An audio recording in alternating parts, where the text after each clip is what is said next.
When you think about prestige SUVs, you think BMW X5.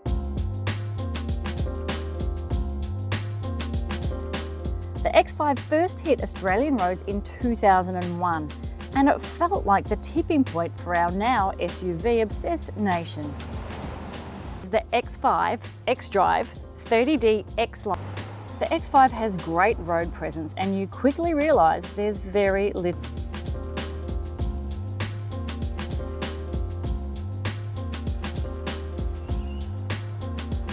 With a huge dose of torque at hand, this heavy car barrels along effortlessly. It's got more than enough get up and go. And yet there's plenty more on offer in the XDrive 40i and M50D.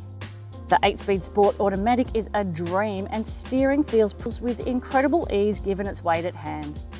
You'll quickly master the control of the two 12.3-inch screens that dominate the large cabin. It's pretty fancy. You'll also find wireless phone charging, priced at $900, and wireless Apple CarPlay. There's sophisticated voice control at play and multiple ways to control all of these functions. But just as good for me is the in-cabin storage. There's like here, 2 big cup holders, but there's a heap of technology to help you with that. Parking sensors, a 360 camera with guides and audible warnings, and rear cross traffic alert, to name just a few.